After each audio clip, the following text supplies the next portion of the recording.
muito boa tarde para você. Luciano Cartacho anuncia a equipe de transição, faz um balanço da gestão. A gente traz os detalhes ao vivo e aqui no estúdio, também ao vivo, eu converso com o prefeito eleito de João Pessoa, Cícero Lucena. De Brasília, deputado federal Hugo Mota fala sobre o orçamento da União para 2021. A gente também fala de energia elétrica, de economia. Anúncio da volta da bandeira vermelha na cobrança das contas de luz preocupa o consumidor. E o Ministério da Educação determina retorno das aulas presenciais nas universidades e institutos federais do país. Primeiro plano no ar.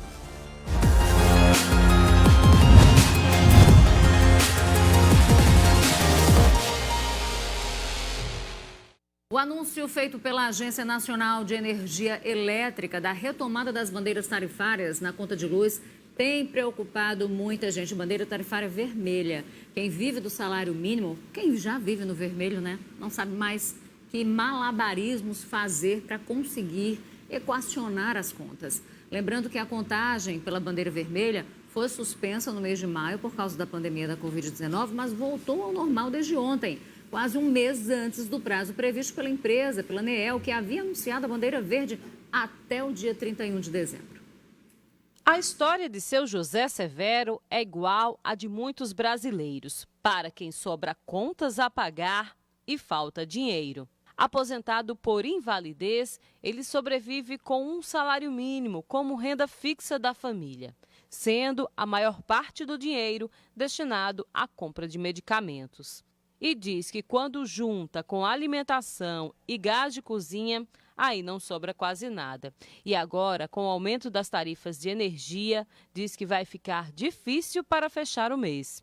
A gente já paga aproximadamente quase R$300 de energia. Tem ar-condicionado? Não tem ar-condicionado. O que vocês filmaram aí é ventilador, o micro-ondas que mal funciona. Seu José diz que o valor alto é por causa das instalações antigas. E agora, com a aplicação das tarifas extras, deve aumentar ainda mais. O pobre, o assalariado, sempre ele é penalizado. Mas o empresário que está no contexto do assunto que é energia, eles alegam que estão tendo prejuízo se não se tiver aumento da energia. E o assalariado? Desde o início de dezembro, seu José e todos os consumidores de energia elétrica passaram a sentir no bolso a liberação das cobranças da tarifa extra. Voltam a valer a bandeira amarela, com a cobrança de R$ 1,34 por cada 100 kWh consumidos.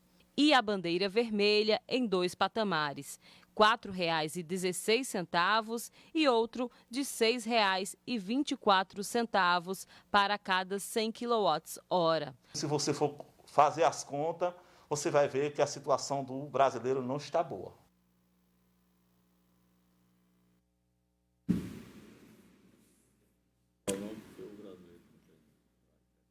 A gente está aqui já com o convidado, já anunciei. A gente estava aqui conversando em off sobre esse aumento do custo de vida. Já já a gente fala sobre isso também. Mas agora, ao vivo, eu vou para a Juliana Teixeira. O impacto de mais esse aumento na renda familiar é grande. A gente sabe o que se pode fazer, Ju. Muita gente já cortou tudo que podia. A gente viu aí na reportagem que você preparou para a gente. Esses aumentos são resultado de uma política econômica equivocada do governo federal? Fala para a gente. Boa tarde.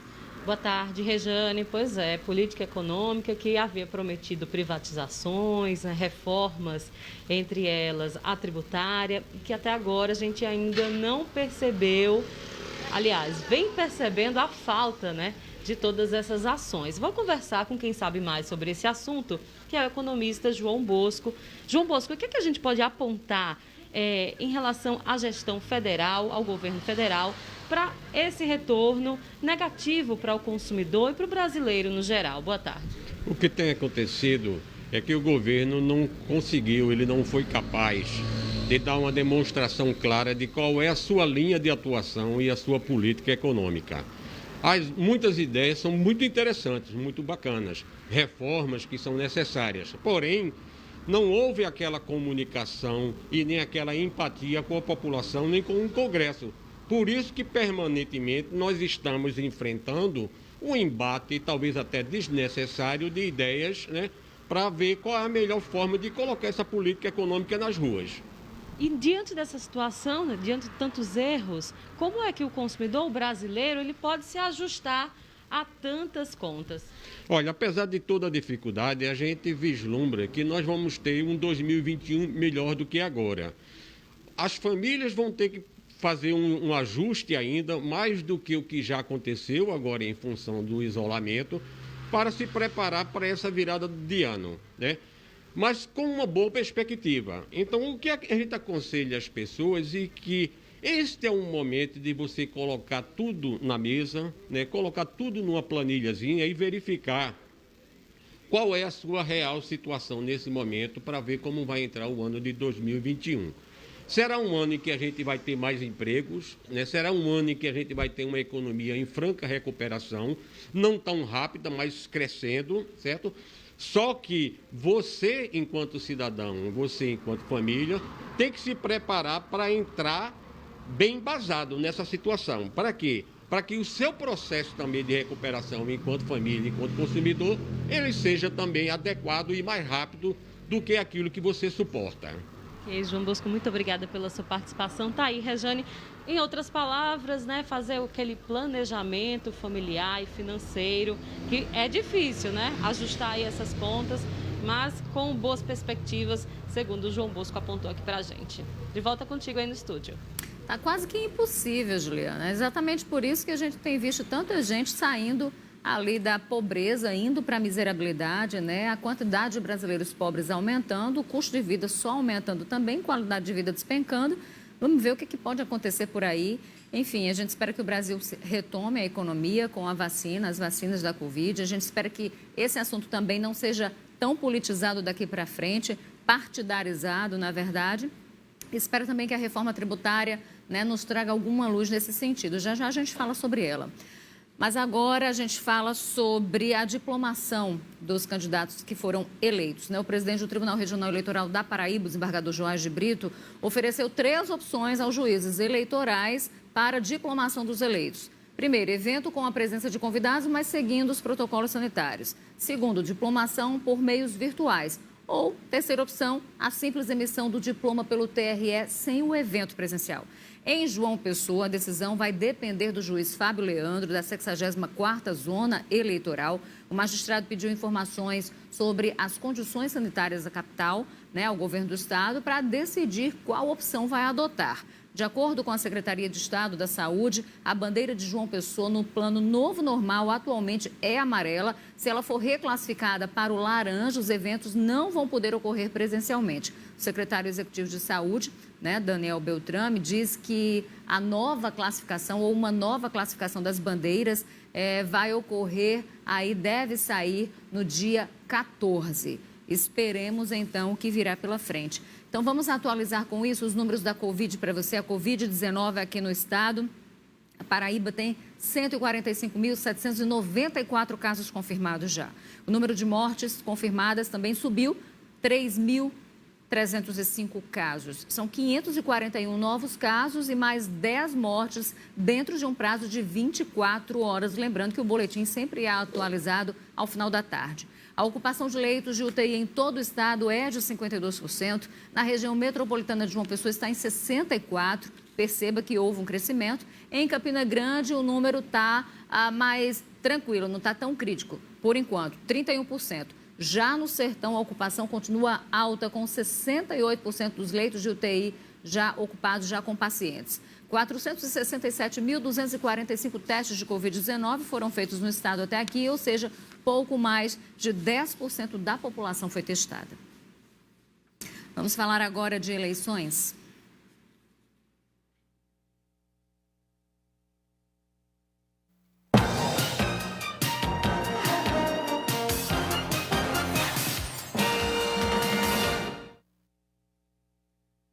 Olha, vai haver uma mudança na totalização dos votos para a Câmara Municipal de Santa Rita, aqui na Grande João Pessoa. Esse procedimento vai ser realizado amanhã, à 13h, depois do pedido de 2 candidatos do PSL.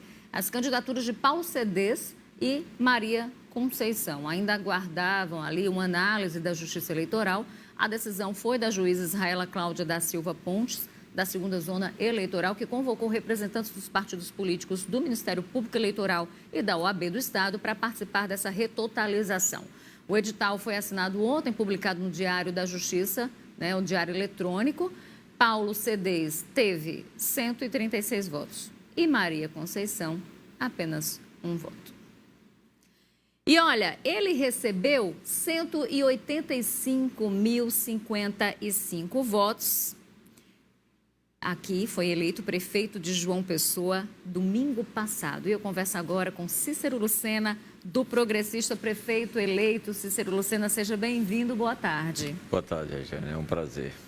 A gente está aí acompanhando nesse pós-vitória. É muito trabalho para pouco tempo para a equipe de transição. Ontem o senhor já anunciou 6 nomes dessa equipe. Que mais nomes estarão presentes? Já temos uma lista maior, prefeito?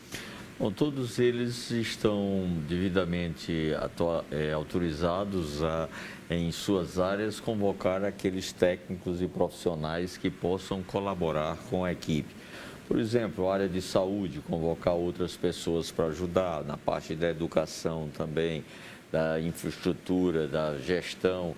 Então, na verdade, esses são os coordenadores de cada área que agora estão aguardando o fornecimento por parte da Prefeitura dos dados para que esses dados ajudem na elaboração das ações e na formatação da estrutura da Prefeitura. Nós temos muitas secretarias, vamos estudar a redução de algumas dessas secretarias, unindo algumas delas, no sentido de dar mais agilidade nas decisões e na operação da Prefeitura. E o senhor acredita que essa transição vai ser uma transição fácil, ou seja, de diálogo mais fácil, mais transparente com a atual gestão de Luciano Cartacho? O prefeito, independente de quem fosse ganhar, anunciou a semana passada que estaria disponibilizando as informações. Nós estamos aguardando, esperamos que hoje isso possa se concretizar para que amanhã as equipes possam trabalhar. O senhor anunciou já, de pronto, o nome da Socorro Gadelha como secretária de Habitação.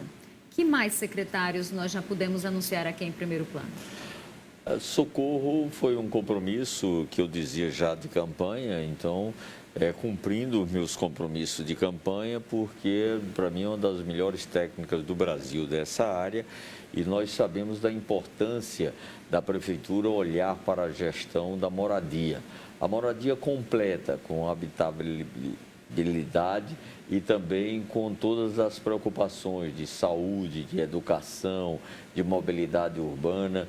E, consequentemente, nós temos 2 projetos a ser definidos. Aqueles que vamos buscar em Brasília novos recursos para cumprir a nossa meta de 11 mil novas moradias, bem como suprir aqueles que foram entregues, que não tem escola, que não tem creche, que não tem PSF e que não tem transporte na porta. Então, nós já estamos agindo nessa área, como foi algo que eu dizia que ela seria já na nossa campanha, uma técnica que conhece a área, achei por bem até para que a gente possa aproveitar aí em Brasília, que ainda não iniciou o debate sobre o orçamento, possamos então inserir as nossas demandas dessa área já com os projetos que pretendemos e aproveitar o orçamento e já ter recurso no próximo ano.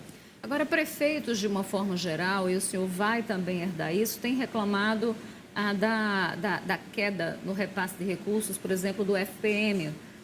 Até acho que outubro, os municípios já tinham amargado quedas aí em torno de 14% do FPM. E o senhor está me dizendo que vai procurar aí a ajuda da bancada federal, do governo federal, ser do PP, ser do Partido Progressista, tendo o Agnaldo Ribeiro como líder ali da maioria, com uma proximidade muito grande com o presidente Jair Bolsonaro, vai ajudar nessa captação de recursos? O senhor acredita que isso deve facilitar as coisas a partir de 2021, mesmo com essa queda de recursos? Nós faremos um esforço muito grande no sentido de termos projetos para buscar recurso onde tem a fonte de repasse. Eu acredito que com uma prefeitura com vários projetos em várias áreas, e cuidando no tempo devido, nós vamos tentar compensar essa queda de receita exatamente com a captação de novos recursos. Era um compromisso que eu tinha dito que teria como buscar essas alternativas e, sem dúvida, o deputado Aguinaldo Ribeiro, a senadora Daniela Ribeiro, bem como o senador Diego Tavares, vão colaborar para que a gente possa atender os recursos necessários para esses projetos, que serão projetos tanto na área social como na área de infraestrutura, que a cidade tanto precisa e que nós vamos buscar com bons projetos e, consequentemente, acreditamos muito no trabalho, na força do trabalho, do relacionamento para captarmos esses recursos. O senhor falou em redução de secretarias. Que outras medidas o senhor deve tomar, já como prefeito empossado, para sanear a prefeitura, reduzir custos e tornar a máquina mais eficiente? Nós vamos modernizar a nossa gestão, trazendo uma ferramenta que é fundamental na modernidade da gestão, que é a tecnologia. Nós pretendemos, o mais rápido possível, fazer uso de tudo aquilo que é disponível numa gestão municipal e, consequentemente, nos ajudar, quer seja na redução dos nossos custos, mas também na eficiência do aumento da receita. Por exemplo, hoje você tira um alvará de construção em torno de 6 meses para tirar um alvará de construção. Eu quero tirar isso em 24 horas. Ao tirar em 24 horas, nós estamos contribuindo, que aumenta a receita da prefeitura, facilita o empresário para fazer novos investimentos, gera mais emprego, e ao gerar mais emprego, gera renda, e gerando renda também aumenta a receita do município. Então, são várias ações que elas podem se somarem e atingir o objetivo que nós pretendemos.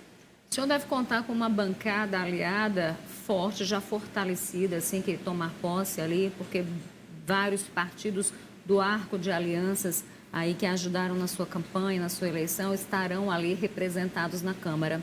Mas temos uma Câmara altamente masculina. O senhor já sinaliza com a primeira secretária, Socorro Gadelha, também com a presença da Raulene Rodrigues, né, atual presidente do PP aqui em João Pessoa, que terá uma equipe que respeita a diversidade de gênero. Mas aí eu quero saber do senhor, isso de fato se confirma ou é alguma coisa realmente pontual ali da equipe de transição e tudo mais? Não, é a minha naturalidade dos meus atos e das minhas práticas. Eu estou montando uma equipe competente e competência não tem gênero.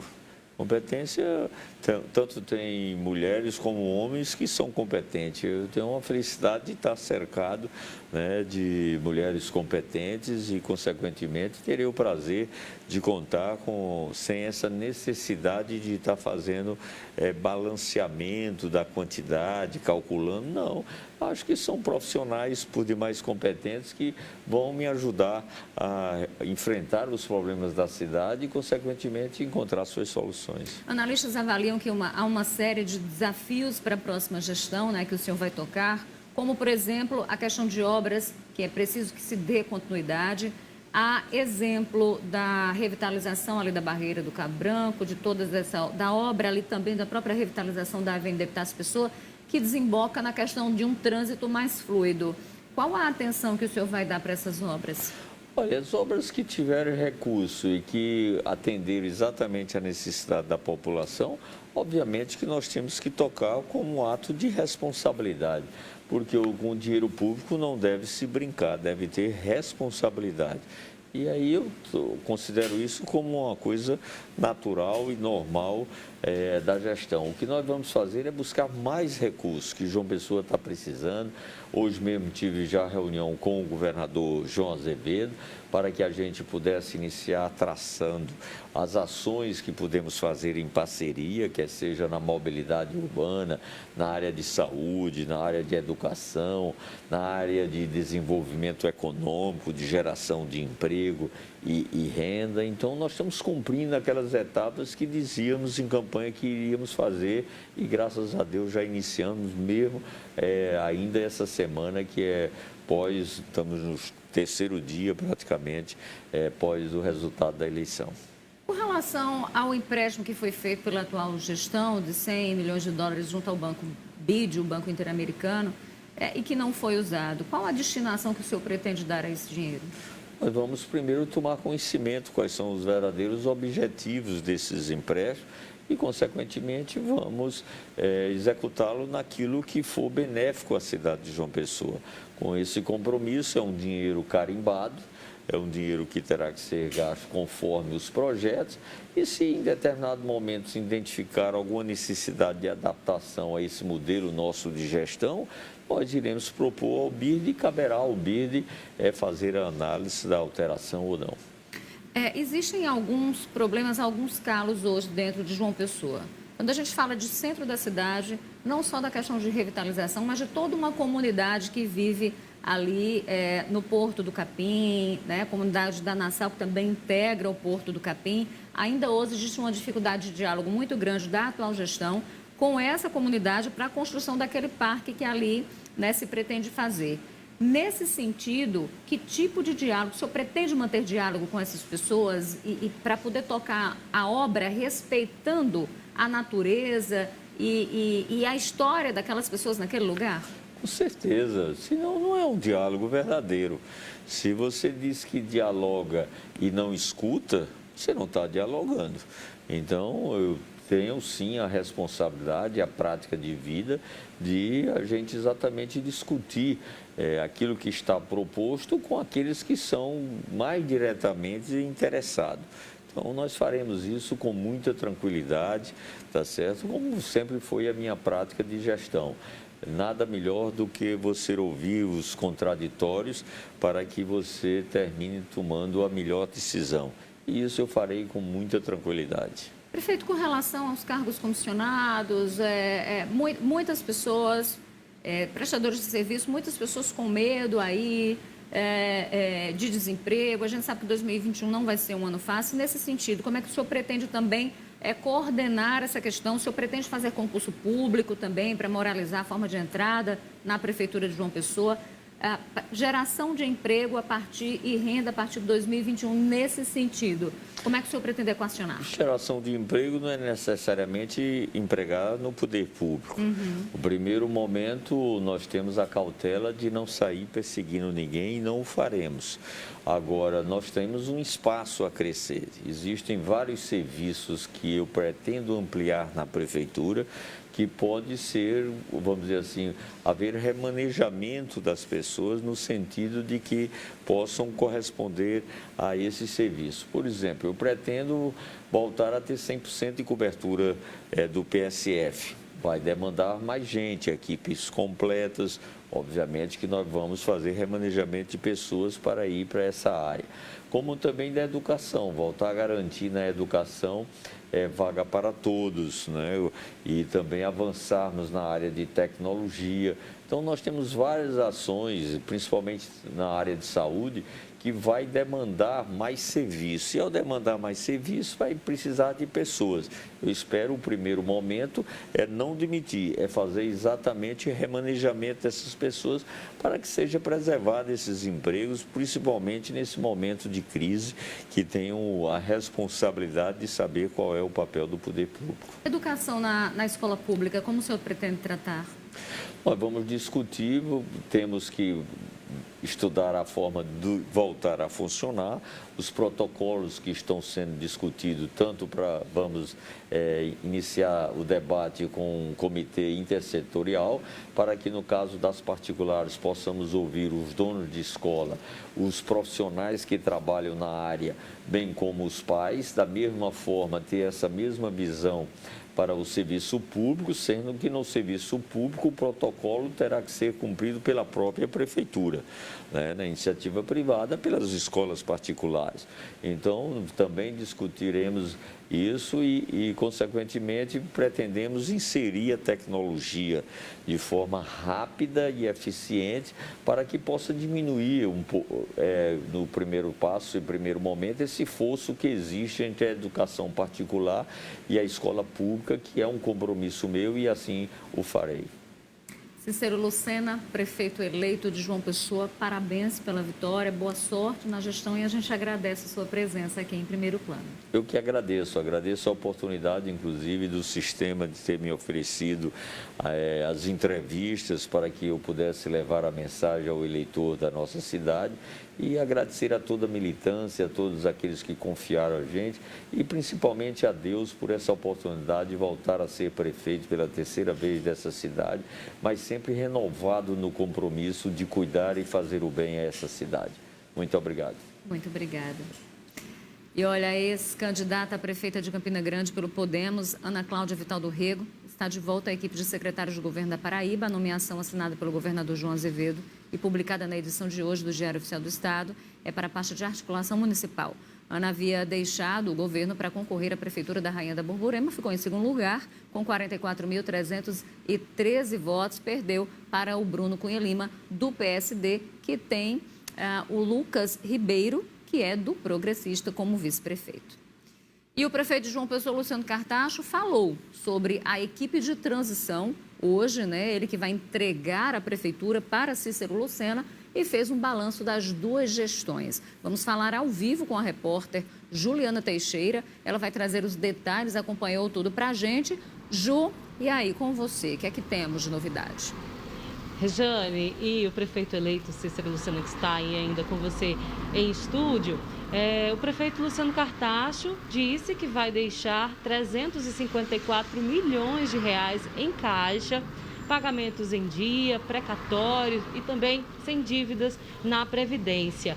Além disso, você falou aí sobre o BID, né, o Banco Interamericano de Desenvolvimento. Luciano Cartacho garantiu que o município terá aí 100 milhões de dólares garantidos para projetos de infraestrutura e também de habitação e meio ambiente. Sobre a eleição de Cícero Lucena, ele disse que foi o resultado da democracia, né? Um resultado democrático, e desejou sorte ao novo gestor. Agora, falando da equipe de transição, que também foi anunciada, ontem nós já antecipamos vários nomes e a equipe é esta: Lauro Montenegro, secretário de Administração, Adalberto Fugêncio, de Saúde, o Biratã Pereira, da Transparência, Sérgio Barbosa, de Finanças, Roberto Wagner, de Planejamento, Abelardo Jurema, secretário de Meio Ambiente, Adelmar Regis, que é o procurador-geral do município, e o Devânio Macedo, que é secretário de Gestão Governamental e Articulação Política. Essa equipe, então, a partir de hoje, deve auxiliar aí a equipe de transição de Cícero Lucena para a próxima gestão. Rejane. Obrigada, Ju, pelas informações. Olha, vamos agora a Brasília. A repórter Fernanda Martinelli conversou com exclusividade com o deputado federal Hugo Mota sobre a votação da lei orçamentária anual adiada em função da pandemia. Ela também traz detalhes das discussões sobre a reforma administrativa. Fernanda. Olá, Rejane, boa tarde a você, boa tarde a todos que acompanham o Primeiro Plano. Hoje, a grande expectativa aqui no Congresso Nacional é para o anúncio da possível entrega do relatório referente à reforma tributária. O relator do projeto, uma PEC, uma proposta de emenda à Constituição, é o deputado do Progressistas, Agnaldo Ribeiro. Existe, de certa forma, uma pressa do presidente da Câmara, Rodrigo Maia, para que o texto seja entregue, porque, de acordo com o próprio Maia, já existe um número suficiente de parlamentares favoráveis, 320, que é o número mínimo para a votação de uma PEC, aqui no plenário Ulisses Guimarães, independente do apoio da base aliada do governo federal. E no próximo dia 16 já foi convocada uma sessão conjunta do Senado e da Câmara para analisar a Lei de Diretrizes Orçamentárias de 2021. Quem falou conosco sobre esse tema com exclusividade foi o deputado federal Hugo Mota. A expectativa é que consigamos nessa sessão cumprir a votação de uma das matérias mais importantes que o Congresso Nacional obrigatoriamente aprecia todos os anos. Devido à pandemia, o funcionamento da Comissão Mista de Orçamento ficou inteiramente prejudicado. Nós estamos no último mês do ano e a comissão nem sequer foi instalada.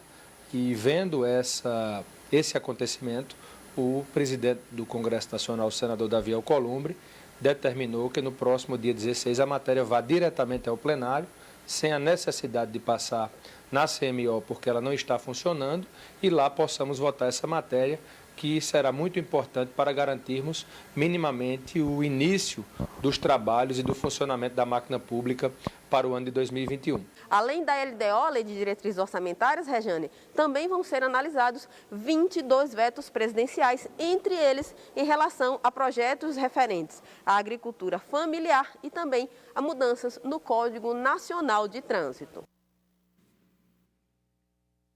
Intervalo, universidades federais recebem cartão verde do Ministério da Educação para a retomada de aulas presenciais. Até já.